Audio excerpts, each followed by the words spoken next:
الحمد لله نحمده ونستعينه ونستغفره ونعوذ بالله من شرور أنفسنا ومن سيئات أعمالنا من يهده الله فلا مضل له ومن يضلل فلا هادي له وأشهد أن لا إله إلا الله وحده لا شريك له وأشهد أن محمدا عبده ورسوله يا أيها الذين آمنوا اتقوا الله حق تقاته ولا تموتن إلا وأنتم مسلمون يا أيها الناس اتقوا ربكم الذي خلقكم من نفس واحدة وخلق منها زوجها وبث منهما رجالا كثيرا ونساء واتقوا الله الذي تساءلون به والأرحام إن الله كان عليكم رقيبا يا أيها الذين آمنوا اتقوا الله وقولوا قولا سديدا يصلح لكم أعمالكم ويغفر لكم ذنوبكم ومن يطع الله ورسوله فقد فاز فوزا عظيما أما بعد فإن خير الحديث كتاب الله وخير الهدي هدي محمد صلى الله عليه وسلم وشر الأمور محدثاتها وكل محدثة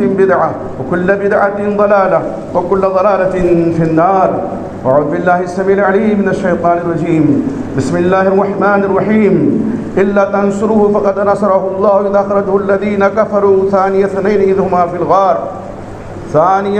هما في الغار إذ يقول لصاحبه لا تحزن إن الله معنا. اللہ رب العزت کی تعریف و توصیف اور امام الانبیاء سید الاولین والآخرین امام اعظم محمد رسول اللہ صلی اللہ علیہ وسلم پر بے شمار درود و سلام کے بعد، جیسا کہ ہمیں اور آپ کو معلوم ہے کہ دور رسالت سے جس قدر لوگ دور ہوتے گئے، نئے نئے فتنے جنم لینے لگے. ہم جب احادیث کا مطالعہ کرتے ہیں، تاریخ اسلام کو دیکھتے ہیں، تو صحابہ کرام رضی اللہ عنہم اجمعین کا جو دور ہے، دور رسالت کے بعد، اس میں فتنے بعض چھوٹے موٹے ان لوگوں کی طرف سے جو اپنے آپ کو مسلمان کہتے تھے،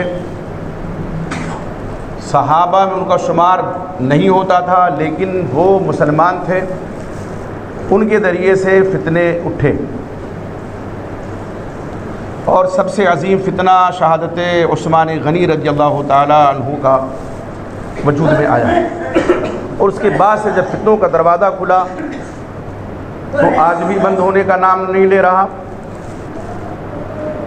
فتنہ یہی نہیں ہے کہ وہ کسی کا قتل کر دے، کوئی کسی کے ہاتھوں شہید ہو جائے.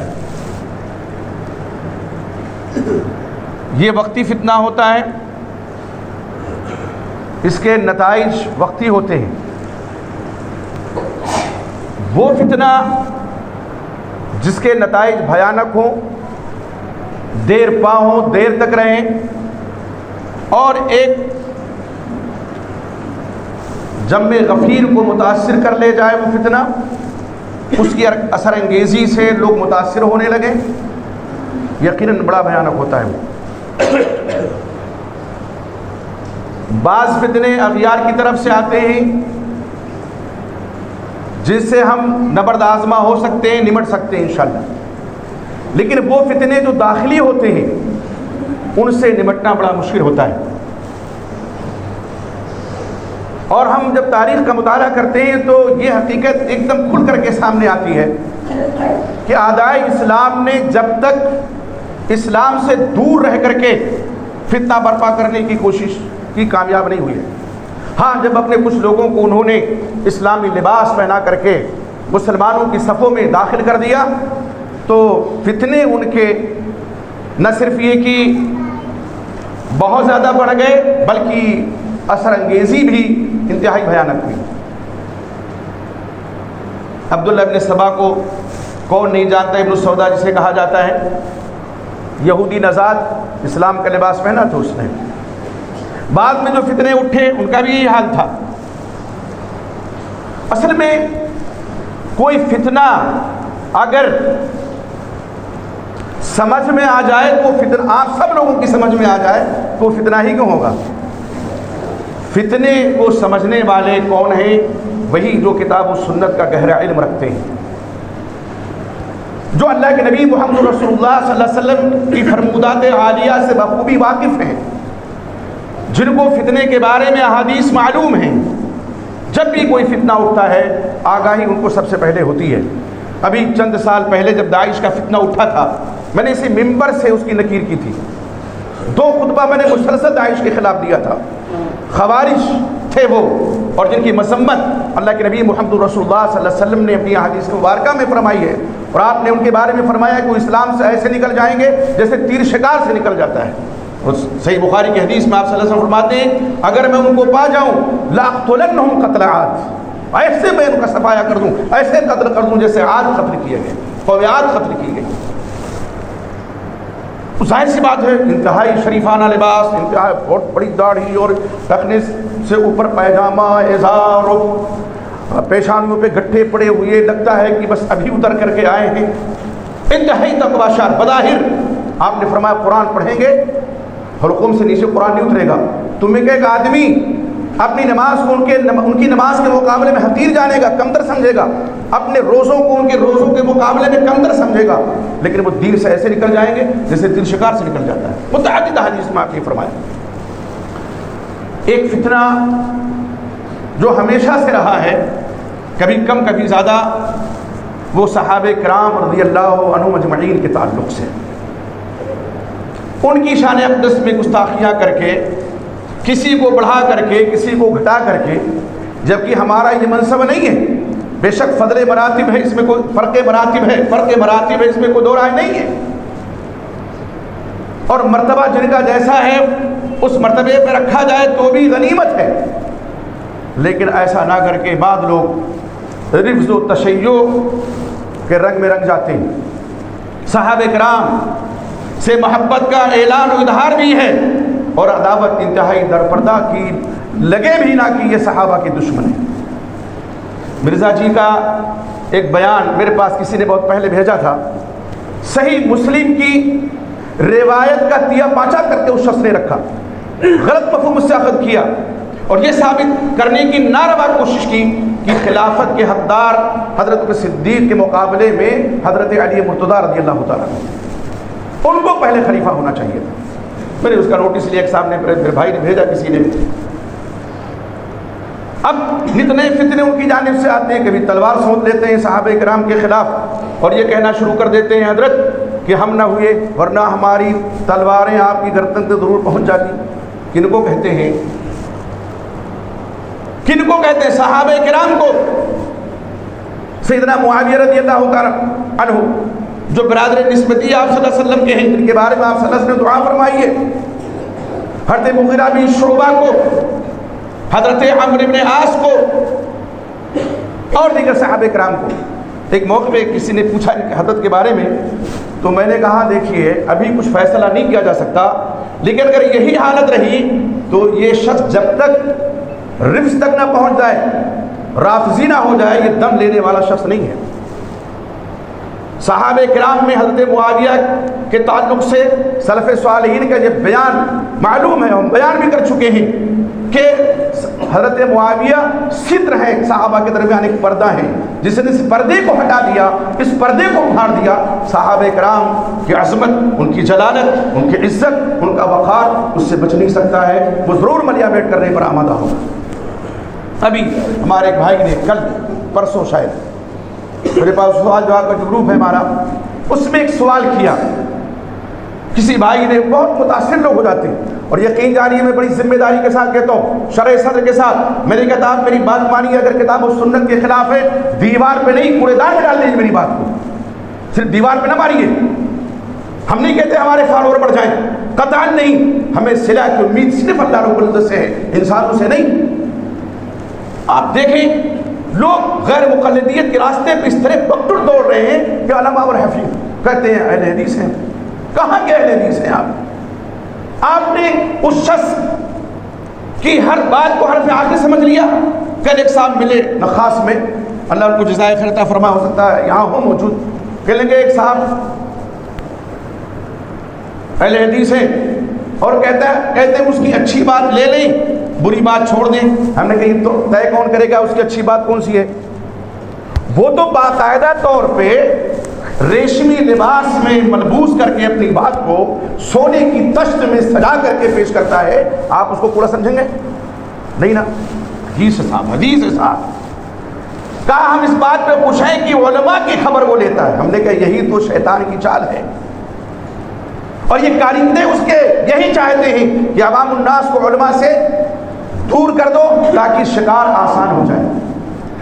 اب ایک نیا شگوفہ، پرسوں ہمارے ایک بھائی نے میسج کیا کہ ایک صاحب کہتے ہیں کہ وہ مرزا جی نے یہ کہا ہے کہ تدفین رسول صلی اللہ علیہ وسلم کے موقع پہ ابو بکر صدیق عمر فاروق دونوں غائب تھے، تدفین میں موجود ہی نہیں تھے. اس سے بڑا جھوٹ اس روئے زمین پر کوئی نہیں ہو سکتا ہے، اور ایسے شخص سے بڑا جھوٹا کوئی نہیں ہو سکتا ہے.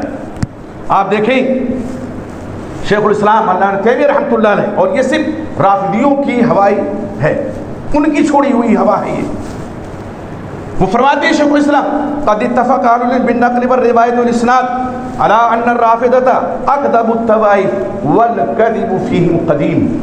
جو علماء جو اسناد کے ہیں، روایت کے ہیں، نقل اخبار کے ہیں، سب اس بات پر متفق ہیں کہ رافضی تمام گروہوں میں سب سے بڑے جھوٹے ہیں، اور جھوٹ ان کے یہاں ایک زمانے سے، قدیم زمانے سے، آج نہیں نیا.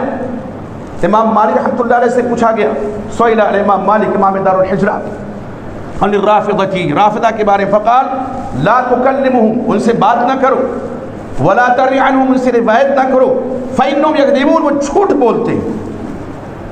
بڑی تفصیل نقل کی ہے علامہ تیمیہ رحمۃ اللہ علیہ نے. میں صرف 2 اقوال یہاں پیش کیے منہاج السنہ میں، جلد 1 صفحہ 26-27 میں یہ چیز آپ کو ملے گی.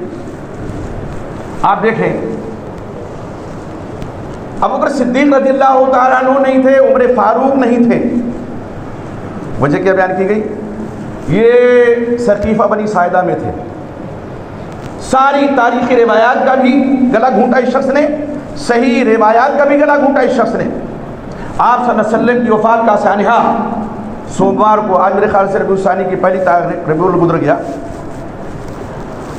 سوموار کو پیش آیا. زوال آفتاب کے بعد سوموار کا دن گزرا، منگل کا دن گزرا، اور یوم الاربعاء یعنی بدھ کی رات میں آپ صلی اللہ علیہ وسلم کی تدفین ہوئی. کیا شگوفہ چھوڑا گیا؟ شگوفہ یہ چھوڑا گیا کہ سقیفہ بنی ساعدہ میں وہاں انصار کے پاس موجود تھے ابو بکر صدیق، عمر فاروق رضی اللہ عنہما.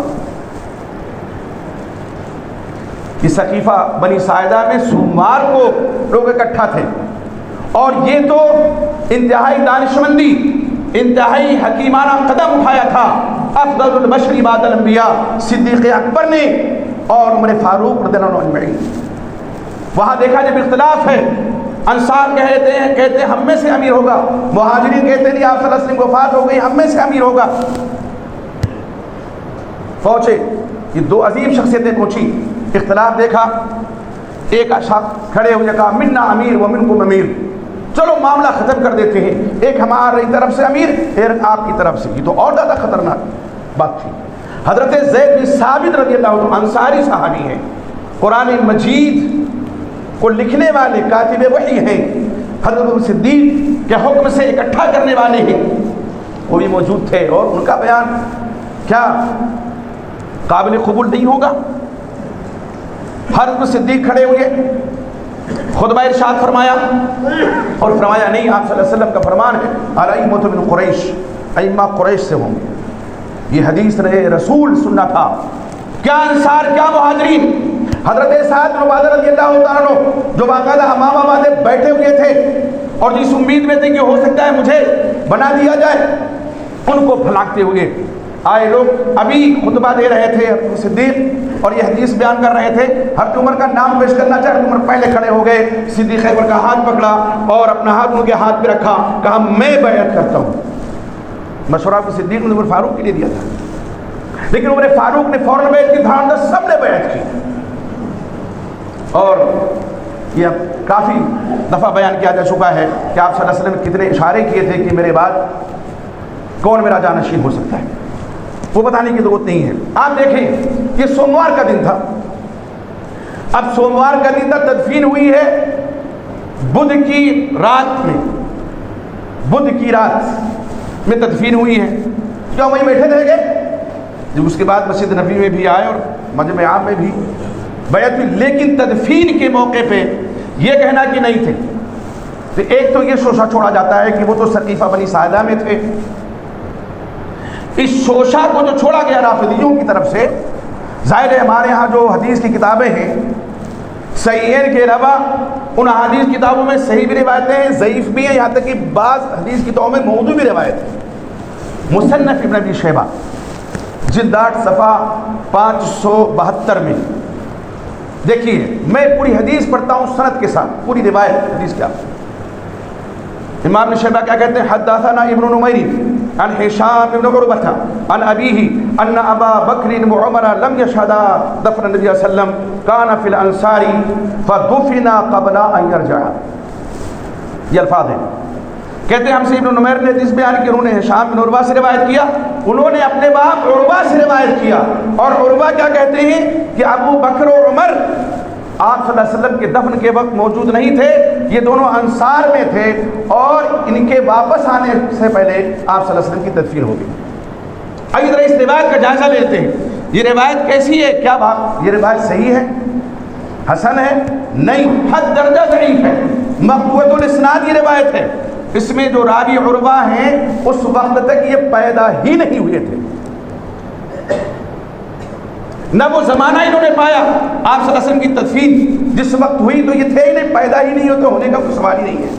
یہ بیان کر رہے ہیں، سند کٹی ہوئی ہے، ہر درجہ روایت یہ ضعیف ہے. اور اسی کا سہارا لے کر کے پیر کا تاڑ، رائے کا پہاڑ، اور پتہ نہیں کیا سوجا اس شخص کو. خواہ لوگ نیم رافضی کہتے ہیں، وہ شخص تو قدم بڑھا چکا ہے نا، کافی آگے جا چکا ہے. میں بہت ذمہ داری کے ساتھ کہتا ہوں کافی آگے جا چکا ہے.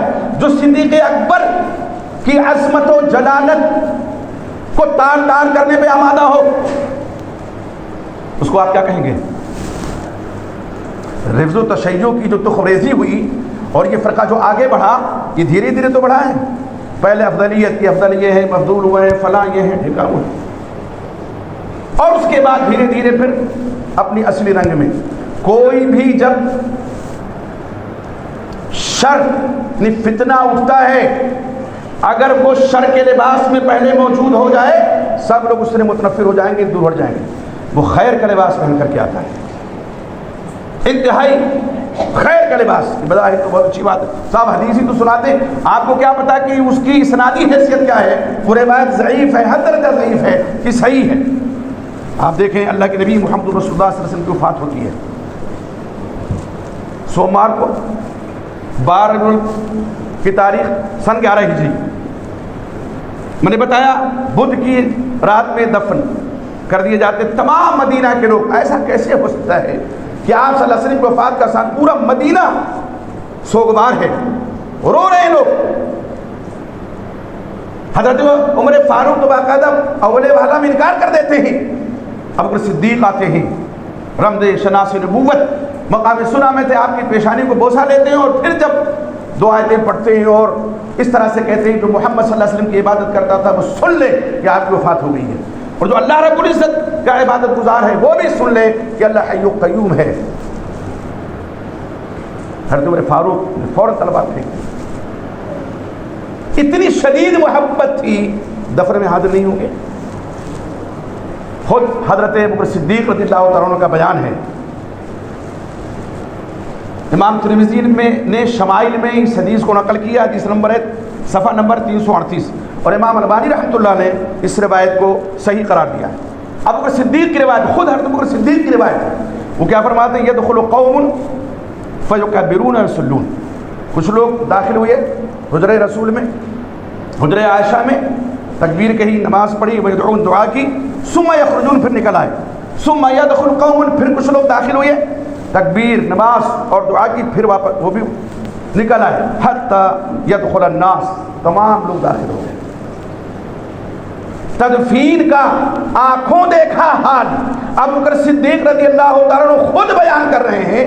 کیا وہ دفن کے وقت موجود نہیں تھے؟ خود بیان کر رہے ہیں، تدفین کا واقعہ خود بیان کر رہے ہیں. یہ کیسے ہو سکتا ہے؟ ایک عام آدمی کی وفات ہوتی ہے جس سے ہمیں الفت بھی نہ ہو، محبت بھی نہ ہو، محض یہ ہے کہ کچھ خاطرداری ہے، کچھ پڑوس کا معاملہ ہے، اس کے گھرانے کے کچھ لوگ ہیں، ہم چلے جائیں، جنازہ بھی پڑھ لیں اور قبرستان بھی چلے جائیں اور تدفین کے عمل میں شریک نہ ہوں، اچھا کہیں گے لوگ؟ کیسے؟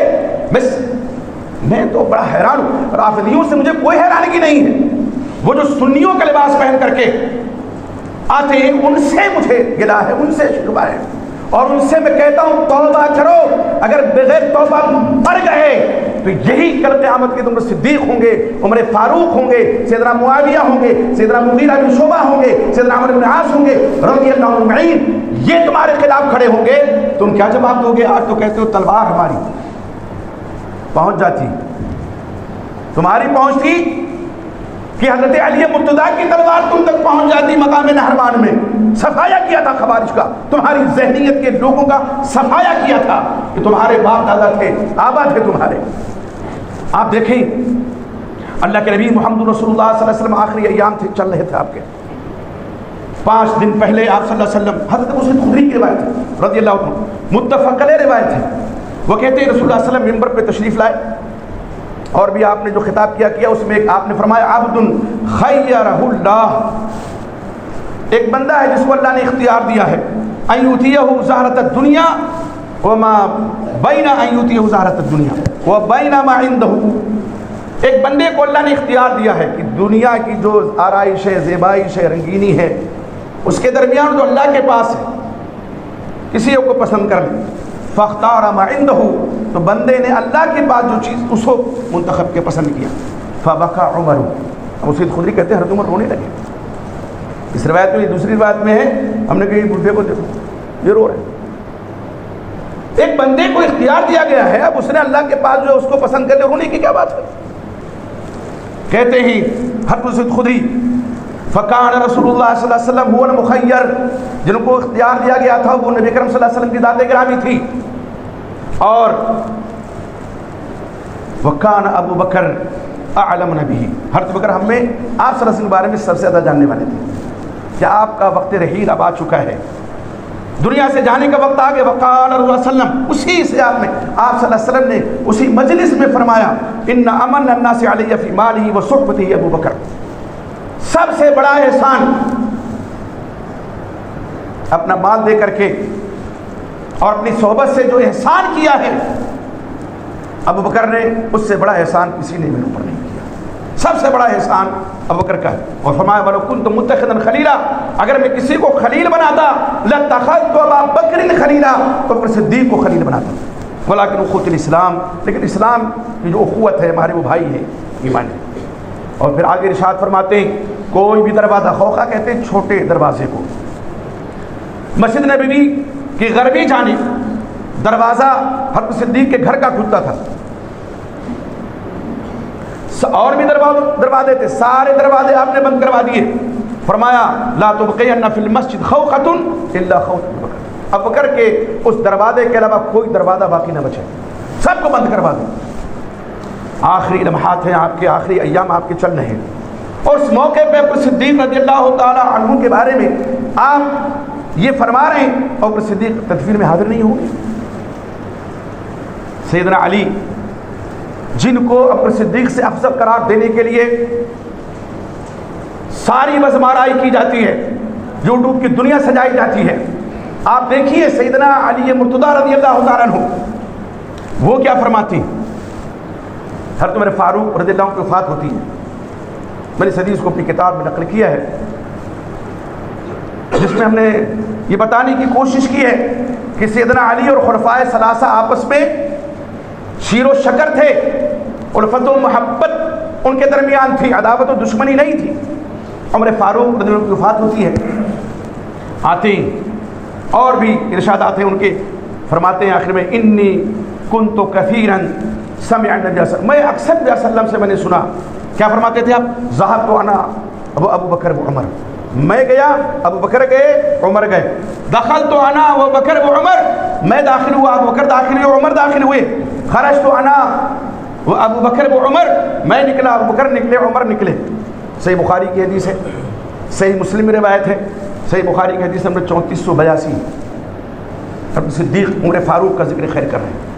حضرت عمر فاروق کے بارے میں صحیح بخاری میں آپ صلی اللہ علیہ وسلم کا معمول گرامی تھا، فجر کی نماز کے بعد آپ صحابہ کرام سے پوچھتے کسی نے کوئی خواب دیکھا ہو تو تعبیر۔ ایک موقع پہ آپ صلی اللہ علیہ وسلم اپنا خواب بیان کیا، فرمایا کہ میرے پاس ایک پیالہ لایا گیا دودھ سے بھرا ہوا، خواب دیکھا میں نے اس کو پیا، یہاں تک کہ سیرابی میرے ناخنوں سے نکلنے لگی، میرے ناخن سے۔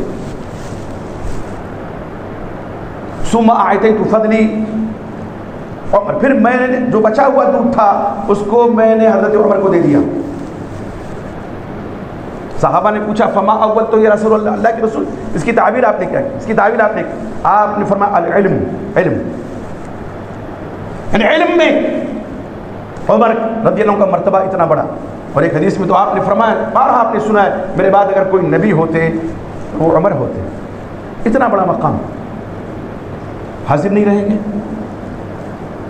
اتنے غمزدہ ہیں تلوار نکال لیتے ہیں، اور بعد میں جب دعائیں سنتے ہیں صدیق اکبر سے یقین ہو جاتا ہے آپ کی موت کا، غیر حاضر ہو جائیں گے تدفین سے۔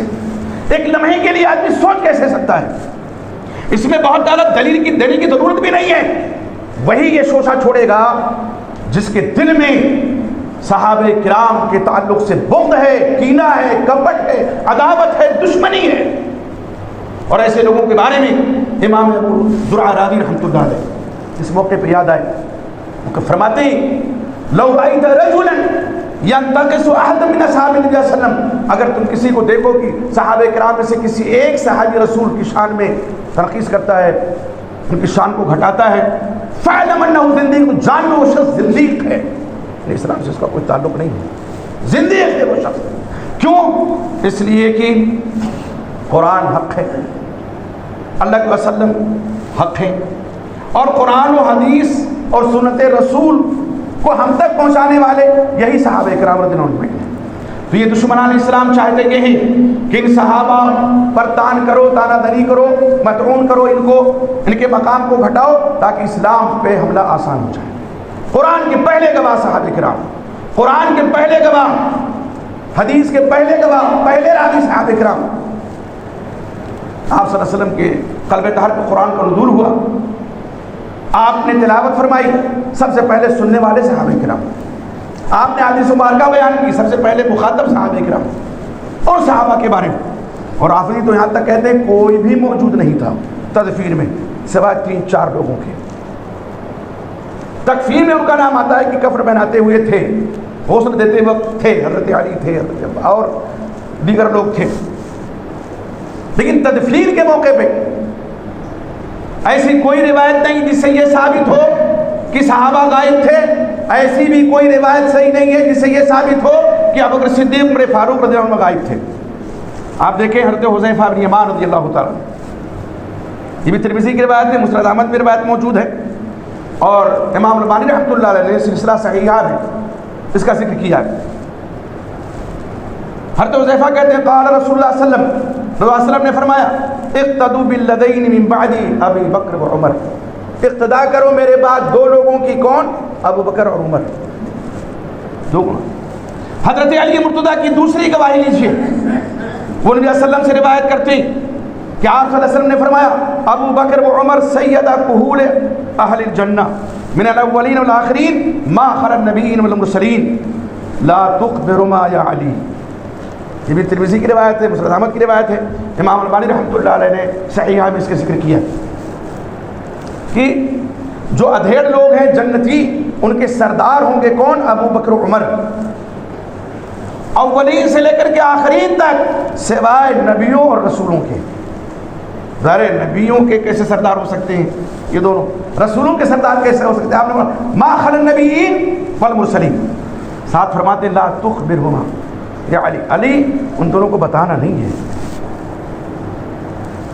اس قسم کی ڈھیر ساری روایات ہیں، جمعہ کا خطبہ ہے، وقت مستر ہوتا ہے، میں اسی پر اکتفا کرتا ہوں، لیکن اس درخواست کے ساتھ، اس اپیل کے ساتھ کہ اللہ کے واسطے اگر اپنے ایمان کی سلامتی چاہتے ہیں، اپنے عقیدے کو بچانا چاہتے ہیں، اور یہ چاہتے ہیں کہ فتنوں سے آپ دور رہیں، تو ایسے لوگوں کو بہکاوے میں قطع نہ آئے۔ کسی کے فالوور اگر کروڑوں میں ہیں قطعاً اس کا مطلب نہیں ہے کہ وہ حق پر ہے، ورنہ عیسائی سب سے زیادہ ہیں، وہ حق پر ہو جائیں گے. مسلمانوں میں آئیں گے اہل بدعت سب سے زیادہ ہیں، پھر وہی حق پر ہو جائیں گے. قرآن سے پوچھئے قرآن نے کیا کہا؟ اللہ کے شکر گزار بندے کم ہیں. قرآن نے کیا کہا سورہ یوسف میں کہ جو ایمان کے دعوے دار ہیں اکثر ان میں کیا ہے؟ مشرک ہیں. قرآن نے تو اکثریت کو معیار حق قرار نہیں دیا، اللہ صلی اللہ علیہ وسلم نے اکثریت کو معیار حق قرار نہیں دیا. فالوور کا مطلب ہوتا ہے کانوں کو کچھ بھلے نہیں. اور اگر ہمیں کسی عالم سے کوئی قد ہے اور کوئی عالم کی برائی کر رہا ہے تو بہت صاحب بہت علماء ہوتے ہی بڑے خراب ہیں. میرے بھائی یہ کس کو لقمہ دے رہے ہیں آپ؟ اللہ رب العزت نے کیا فرمایا قرآن مجید میں؟ انما یخشی اللہ من عبادہ العلماء. اللہ کے بندوں میں اللہ سے حقیقی معنوں میں ڈرنے والے ہیں وہ علماء ہیں. کس کو لقمہ دے رہے ہیں؟ کسی عالم کی دشمنی میں، اس کی عداوت میں سارے علماء کل وہی کہا کہ چونکہ وہ علماء کو برا کہتا ہے اسی لیے اچھا لگتا ہے مجھے. منائیے یہاں جو دھڑکتا ہوا دل ہے اس میں جو ایمان ہے کتنا بچا ہے، کتنا رخصت ہو گیا ہے. صحابہ کرام کا معاملہ تاریخ کا نہیں ہے، ہمارا ان کا تعلق عقیدے کا ہے. اور قرآن میں اللہ نے فرمایا فَإِنْ آمَنُوا بِمِثْلِ مَا آمَنْتُمْ بِهِ فَقَدْ اهْتَدَوْا وَإِنْ تَوَلَّوْا فَإِنَّمَا هُمْ شِقَاقٌ. معیار ہدایت اللہ نے صحابہ کے ایمان کو قرار دیا ہے. قرآن میں اللہ نے فرمایا وَمَن يُشَاقِقِ الرَّسُولَ مِن بَعْدِ مَا تَبَيَّنَ لَهُ الْهُدَىٰ وَيَتَّبِعْ غَيْرَ سَبِيلِ الْمُؤْمِنِينَ. اور جو رسول کی مخالفت کرے وَمَن يُشَاقِقِ الرَّسُولَ مِن بَعْدِ مَا تَبَيَّنَ لَهُ الْهُدَىٰ، رسول کی مخالفت ہدایت واضح ہو جانے کے بعد وَيَتَّبِعْ غَيْرَ سَبِيلِ الْمُؤْمِنِينَ، اور مومنوں کی راہ کے علاوہ دوسری راہ پہ چل پڑے، دوسرے راستے کا پیروکار ہو جائے. فرماتے نُوَلِّهِ مَا تَوَلَّىٰ. اللہ کیا فرماتے ہیں؟ ہم اس کو جدھر جا رہا ہے جانے دیں گے. وَنُصْلِهِ جَهَنَّمَ وَسَاءَتْ مَصِيرًا، ہم اس کو جہنم میں ڈال دیں گے اور جہنم بہت برا ٹھکانہ ہے. یہ صحابہ کرام ہیں. ہماروں کا تعلق تاریخ کا نہیں ہے کہ فلاں صحابی ایسے تھے تو فلاں صحابی ایسے تھے. ہمارا ان کا جو ربط اور تعلق ہے وہ عقیدے کا ہے. اسی لیے ابو زرع رازی رحمۃ اللہ نے فرمایا کہ اگر تم کسی کو دیکھو صحابہ کرام میں سے کسی کی تنقید کرتا ہے جان لو وہ زندیق ہے. اور علامہ ابن ابی الحفر رحمۃ اللہ علیہ نے سورۃ عقیدہ طحاویہ میں فرمایا صحابہ کرام کے بارے میں کہ حبهم دین و ایمان وبغضهم کفر و نفاق. ان سے محبت دین ہے، ایمان ہے. صحابہ کرام سے محبت اور ان سے بغض رکھنا کفر ہے، نفاق ہے.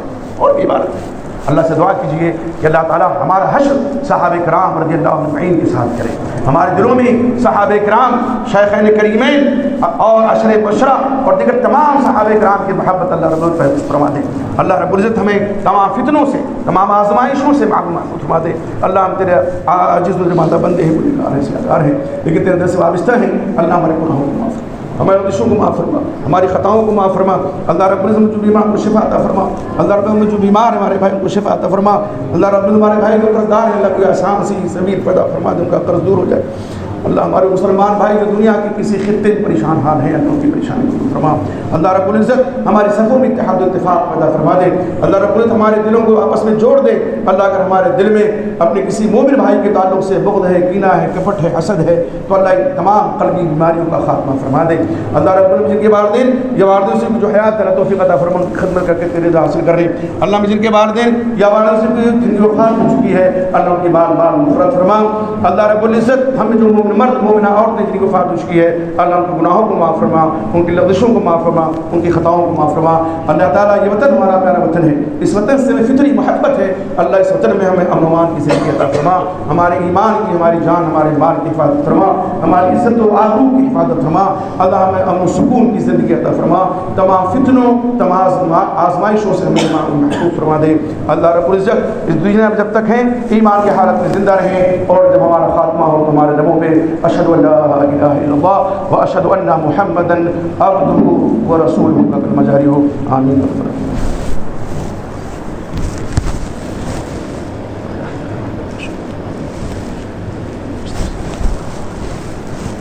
الحمد لله نحمده ونستعينه ونستغفره ونعوذ بالله من شرور انفسنا ومن سيئات اعمالنا. من يهده الله فلا مضل له